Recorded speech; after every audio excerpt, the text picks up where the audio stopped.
Великият Дунав край Тутракан. Някои твърдят, че в тези води до ден днешен се срещат сомове човекоядци. Други казват, че на времето рибата от Тутраканския регион е стигала чак до парижките пазари. Според трети, местните майстори на лодки се славят като най-добрите още от античността. Точно от такива разкази се раждат легендите. Някои от тях са весели, други са сърцераздирателни. Срещат се правдоподобни легенди и такива, на които няма да повярва и най-наивната червеноперка. Ние нямаме претенции. Идваме тук, за да търсим всякакви легенди. Поправка. Истината е, че идваме тук, за да търсим един съвсем определен вид легенди.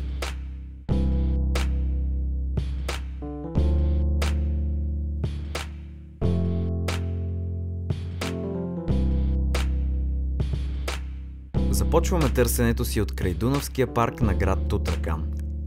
Не ни разбирайте погрешно. Не си правим илюзиите, че веднага ще открием някоя стара легенда, скрита някъде зад кадрушките. Тук сме, за да намерим някой, който да ни насочи към най-подходящите за риболов на легенди места.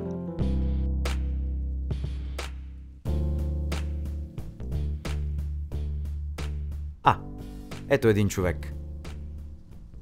Извинете, господине. Случайно да знаете къде наоколо можем да намерим легенди? Да, знам. Приятел, Да. ще бъдеш ли така добър да ни опътиш? Не, ще ме извинявате, ама сега тук съм си седнал, си гледам щуката. Не. Да, щуката е страхотна.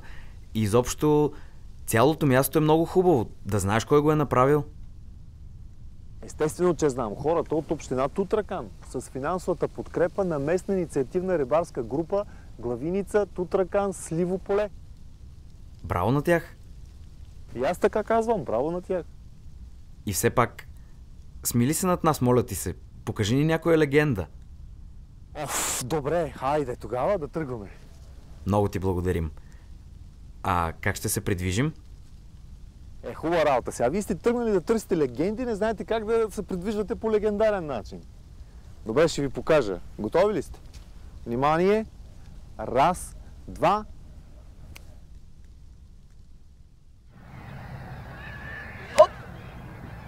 Готово!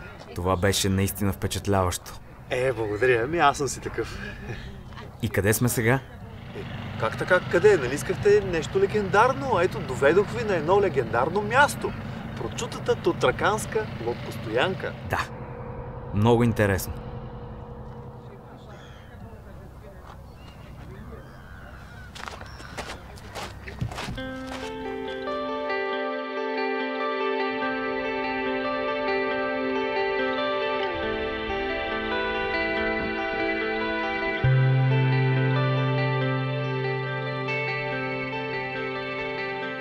Когато известният политик, журналист и народен представител Димо Казасов е учител в Тутракан, той казва: във всички български или румънски пристанища на Дунав могат да се видят само по няколко лодки.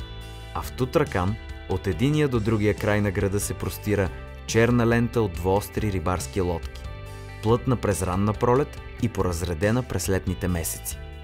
Риболовът е изконен поминък на жителите на региона и днешните рибари продължават да тачат традициите, завещани им от поколенията. Традициите пазят и лодкарите. Историците твърдят, че местните лодки от край време са се славели като най-добрите по цялото българско поречие на Дунав. А и не само по българското. И още един исторически факт. В началото на 20 век в град Тутракан е имало 7 работилници за лодки, а повече от половината население се занимавало с лов на риба. С какво се е занимавала по-малката половина?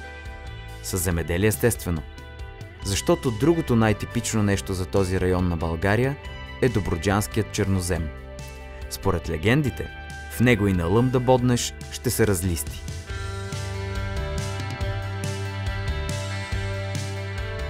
Съществува отдавнашен спор какви са старите граждани на Тутракан – рибари или земеделци. Рибарите са старите граждани на Тутракан, които са превърнали риболова в професия, с която се прехранват. Заради тях Патронът на града е Свети Никола. Земеделците идват в Тутракан основно след 1940 година, когато множество българи се преселват от селата на Северна Добруджа в града. Дълго време двете групи не се женят помежду си и даже забавленията им са различни. Има земеделско хоро и рибарско хоро, в които се включват само представители от едната група. Но да се върнем на нашия приятел и рибарските легенди.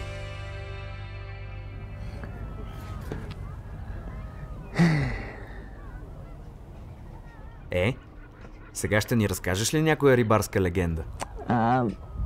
Не става. Защо?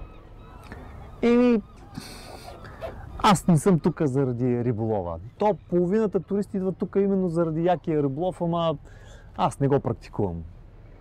Не ядеш риба? Ям риба, как да не ям? Направо съм като змей, когато ям риба и така. Само, че като съм пробвал да ловя риба, не ми се получава, защото се оказа, че рибата е малко по-умна от мене. Направо си е доста по-умна от мене. Направо съм все едно играя шах срещу Гари Каспаров и така ми се получава.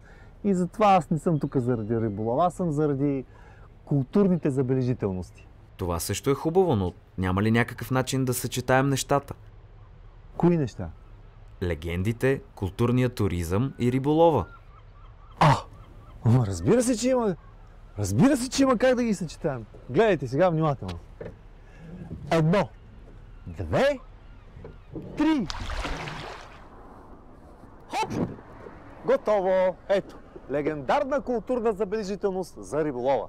Това да не е прочутият музей на Дунавския риболов и лодкостроенето? Баш, точно той. Да влезем да разгледаме, Аз не искам да влизам. Аз съм влизал, разглеждал съм го тук и децата съм водил 2 пъти да го разглеждат. Всъщност и тъщата съм водил да види истинска моруна, не като не е. Каква моруна? Каква? Най-голямата моруна хващана тук.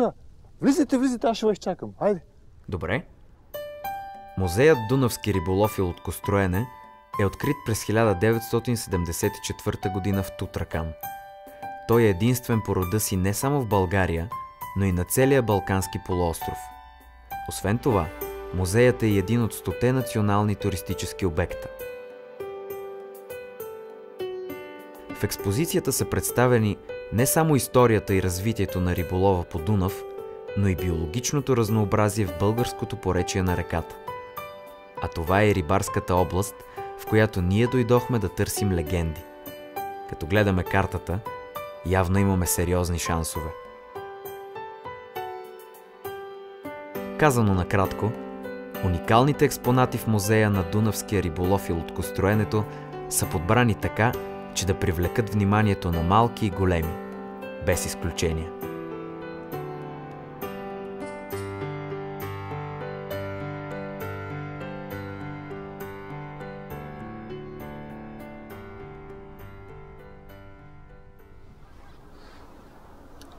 Хареса ли ви? Супер беше. Има само един проблем. Какъв? Всичко вътре в музея е научни факти и история. Пък ние търсим легенди. Да, няма проблем. Сега ще ви заведа на мястото на една истинска легенда. Готови ли сте? 1, 2, 3. Опа! Харесва ви, нали? Честно казано е много хубаво. И ново. Да не би пак местната инициативна рибарска група да има нещо общо? Да, разбира се, ето там е табелата. Браво на тях. А легендата каква е? Легендата е, че миналото лято тук дойдохме с едни мои приятели и направихме една легендарна ваканция. Те ловиха риба, жените я приготвяха. А ти? Аз правих най-важното. Ядох. Ясно. Значи ти яде. Някакъв снисходителен тон усещам, приятеля, Че ти знаеш колко е важно това яденето, особено ако го е правил професионалист като мене. Аз съм от малък такъв. Като каза малък, защитената местност Блатото Малък Преславец не е ли някъде тук? Да, там отгоре. Хайде я покажа, хайде.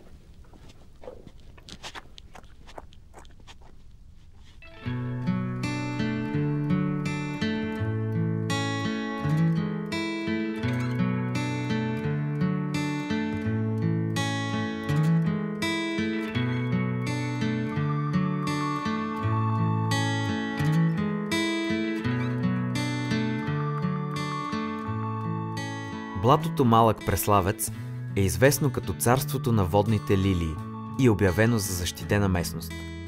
То се намира на 4 км северно от село Малък Преславец, в непосредствена близост до река Дунав.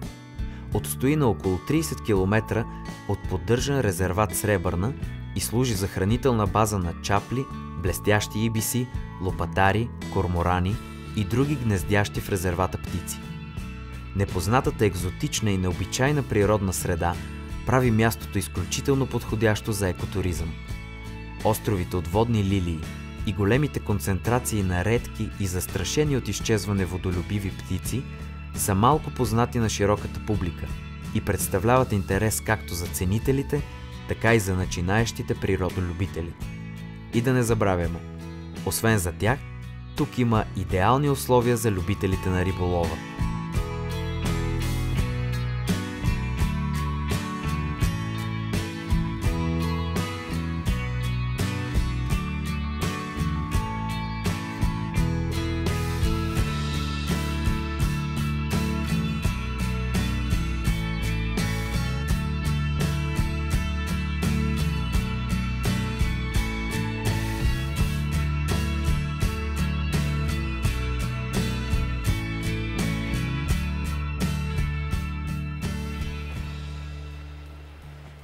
Добро е, нали? Да, заслужава си да се види. Да. Добре, айде сега да се връщаме, че аз искам да си гледам щуката. Чакай, то още не си ни показал истинска легенда. А каква легенда искате? Нещо епично, нещо вълнуващо, нещо героично. Нещо героично? Добре, хайде сега. Раз, два. Ето, това е едно от най-героичните и най-вълнуващи места в цяла България. Мемориалният комплекс Военна гробница 1916 година. Да разказвам ли още? Не. Аз ще разкажа. Мемориален комплекс Военна гробница 1916 година е най-голямото военно гробище от войните за национално обединение на България. Комплексът е и един от 100 национални туристически обекта. По време на Междусъюзническата война Румъния напада България на 28 юни 1913 година и Добруджанската й армия окупира българските територии до линията Тутракан-Балчик. Следва първата национална катастрофа и Южна Добруджа е включена в пределите на кралство Румъния.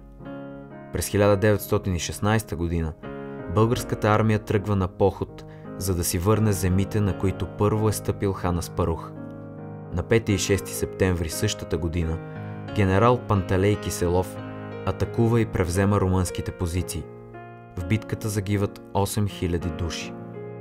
След края й, генерал Киселов заповядва всички загинали от двете страни на фронта да бъдат погребани заедно в братска могила. И до ден днешен, всяка година в първата неделя на месец септември, на военната гробница се провеждат възпоменателни тържества в памет на загиналите.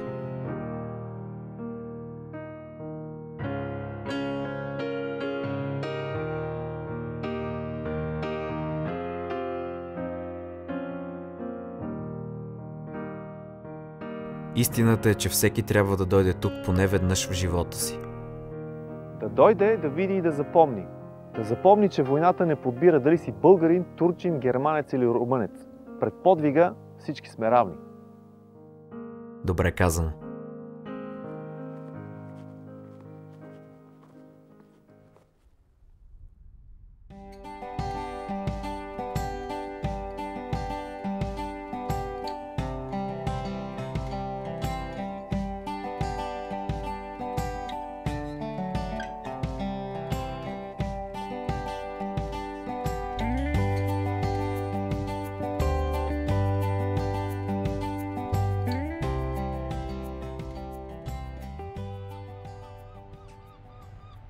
Приятел, О, легендо търсачите! Къде ходите, бе? ами ние опитахме се сами да си намерим легенда. Какво стана? Ами, не ни се получи. Ама логично, защото не познавате спецификата на района. Ма спокойно. Сега ще ви заведа при едни местни, те ще ви ориентират. Готови ли сте? Да. Добре, обаче този път се дръжте здрав, защото малко ще боли, да знаете. Внимание! 1, 2, 3. Какво ще кажете, а? Това е рибарската махала на град Тутракан. Уха, тук наистина е легендарно. Легендарно, сега ще ви разходя. Абе, какви ги върши, бе? То тук всичко легендарно е на пешеходно разстояние, така че няма да пътуваме по легендарен начин, сега ще ви обяснявам. Ако погледнете натам, ще видите центърът за посетители. По-надолу е винарната и там е и къщата за гости. Нагоре може да видите казанът за варене на ракия. Надолу е фабриката за производство на лодки, а зад мен точно ще видите една истинска, реална рибарска къща на повече от 120 години. В нея и до ден днешен живеят истински рибари. Какво ще кажете?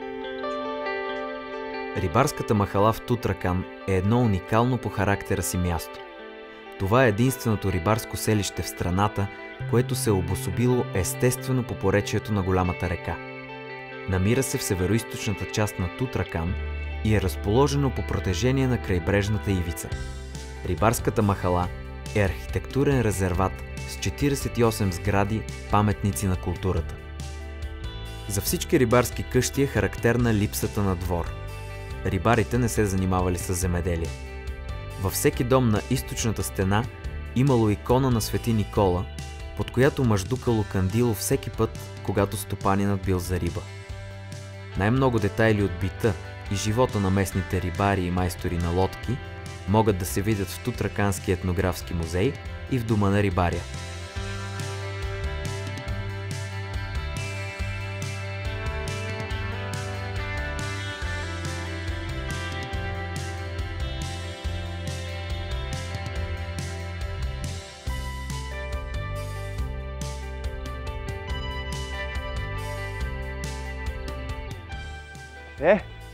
Какво ще кажете?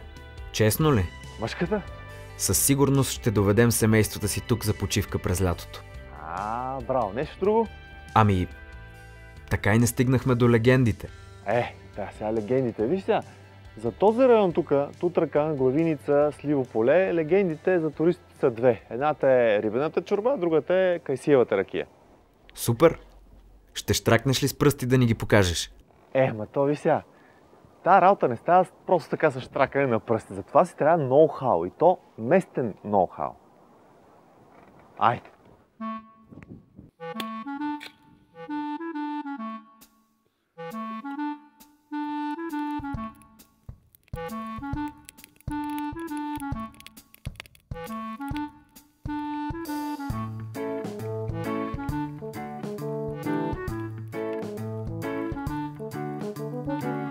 Странният ни приятел с щуката се оказа прав. Автентичната рибена чорба е наистина легендарна. Можем само да съжаляваме, че камерата не запечатва аромати, защото тогава наистина щяхте да разберете за какво говорим. Колкото до кайсиевата ракия, за нейните легендарни достоинства няма да разказваме, защото пред екрана може да има и непълнолетни. Казано най-просто, елате и опитайте. А кой е царят на Дунав измежду рибите в българския фолклор? Моруната е господар на реката. Името й съдържа коренът мор и показва връзката със света на отвъдното. Сомът е най-сладката риба. Според фолклорната вяра има сомове човекоядци, което обяснявало защо сомът е най-вкусен. Шаранът е най-важната риба за българите. Названието означава белязан, шарен, поради това необикновен.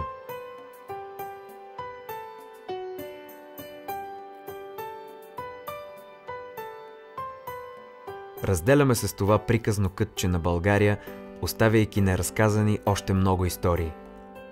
Като историята за плаващите мелници, които превръщали зърното в брашно, закотвени в сините води на Дунав. Историята за уникалната самобитност на местните хора и романтиката на крайречните алеи. Историята за... Впрочем, точно това е най-хубавото. Защото всеки, който дойде тук, си създава свои истории. А може би и свои легенди.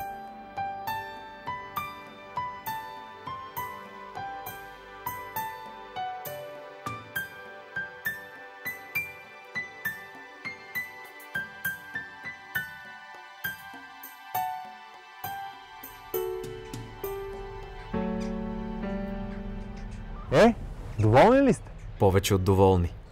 Само че не гледаш ли вече щуката? Ти мене не ме мисли, аз ще отида да си гледам щуката, само първо да ва изпрати. И още нещо. Какво? Може ли накрая да чуем и една истинска традиционна дунавска легенда? Добре, айде от мен да мине.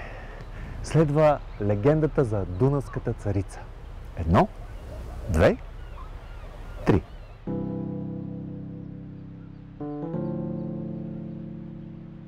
Преди много години рибарите живеели в колиби на брега на реката. И в дългите зимни вечери те разказвали легендата за дунавската царица. Дунавската царица била приказно красива и живеела в прекрасен стъклен дворец на дъното, охраняван от огромни и страшни сомове. Царицата имала омагьосващ глас. С него тя примамвала младите рибари в царството си и те никога не се завръщали. От запленените младежи оставал единствено кръг от цветя на мястото, където те се спускали в мрачните й владения. И до ден днешен, щом рибарите видят цветя върху водата, те си спомнят за тежката си участ, за превратностите на любовта и за дунавската царица.